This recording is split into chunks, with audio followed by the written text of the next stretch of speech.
Rhonda Godfrey. Hello. Go ahead and have a seat. Here. How are you today? I'm fine, how are you? Doing great. Yeah. That's okay.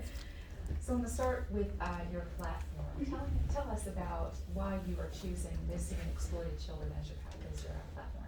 Yes, the reason why I picked Missing and Exploited as my platform is because I saw how it could affect families.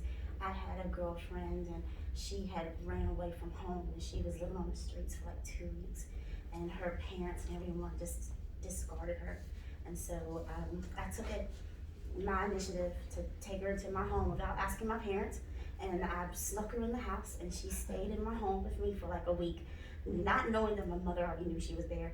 And so my mother just said, well, she's here, she's part of us now, and we just raised her as our own. So where does the disconnect come between children and parents, families, that a kid ends up out on the street? A lot of the disconnect I believe and I've seen is that parents feel as though they are disrespected by the child, or that the child somehow can't connect with the parents. So there's like a generational gap of communication. The love and support that one generation had, it looks like this generation is not getting it. So a lot of missing of grandparents and the structure is the reason why a lot of children in this generation is running away from home and not finding any support, but they find it on the streets. So it's scary, but that's the disconnect I see. And how will you implement your platform? Well, I have been going to different organizations, different communities, different churches, and I've been talking to young people. So I've been going for the young children in the beginning because of the fact I have a ministry background with youth. I go to the churches and I talk to them. So we have little communication groups, little small groups. They text me whenever they need me. I go to their churches and we have little pageants to support them. So when I leave that church, I leave them with money to help them still help the children in that church or in that community. Thank you. You're welcome. Obviously, Atlanta has really a big human trafficking problem Yes. there. And how do you feel? You do feel like that the city is doing enough to help prevent or to help remedy that situation? Or? Well, I feel that every city is doing the best they can with the resources they have. Unfortunately, I say that because every day there's a different danger, and every moment there's a different child thinking that this is not for me, and they think that this is the best way for me to go. I need to run away. I need to go be with someone else, or better yet, I see structure in someone else and I don't see it in myself. So it's not that the city isn't doing its best, it's the fact that we haven't been able to connect with them or communicate with them to let them know that they're valuable, that they're worthy, that that they are loved. And even if you can't find the love and support within your own family, come to me and I can find that for you. So I do believe Atlanta's doing the best they can, yes. But it sounds like it requires a village to raise a child. Not just the city, but you as part of the community helped your friend. Mhm. So I think with your program, do you think there's maybe a need to also educate the child, the runaway or the one that's trouble, and also maybe the family?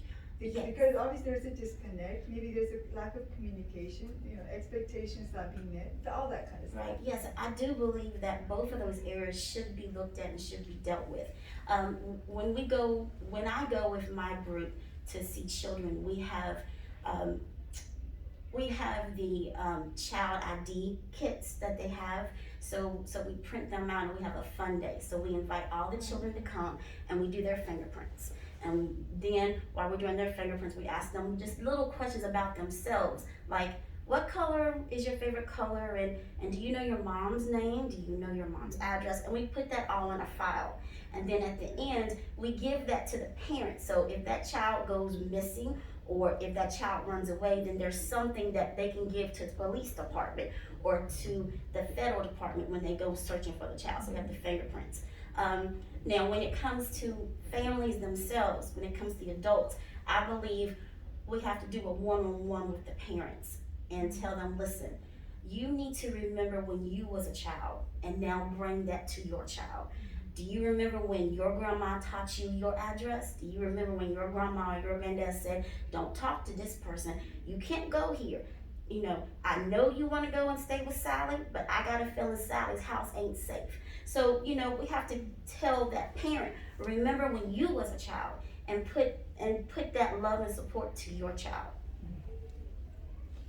Now, I know that you have become a foster parent, or Yes. you're I'm in the going through process of, yes, I've done all the paperwork in the state of Virginia, and I've done the background check, and now the local agency where I live is getting a class together, because there's like 5 or 6 families, 5 or 6 people, and we're all trying to get certified at the same time. So I have a feeling you might be fostering a lot of children. You have such a passion and love for that. Yes, and I do not have a problem with it because of the fact I do have my own pageant industry, which I go to different churches, like I said, and I help support different churches with their youth. I use my ministry and I use that background. So if children wants to stay with me, they can. I'm a godmother of 8, and I have none of my own, but I have 8 godchildren from all different walks of life. So yes, I don't mind opening my house to children in need.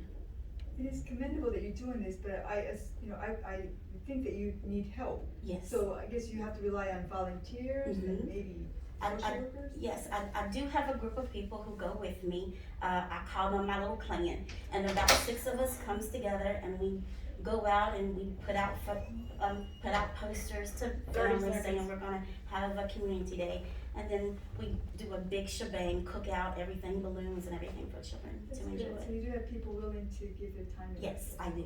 Yeah, I do. So we have less than 30 seconds. Anything else you want to share? I just want you to know that children are valuable, and they're valuable because it's not because that they're our future, but it's because that they're a reflection of who you are. And if you can see yourself in that child's eyes, do what you can to support them and take them to that next place of safety. Thank you. Thank you so much for today.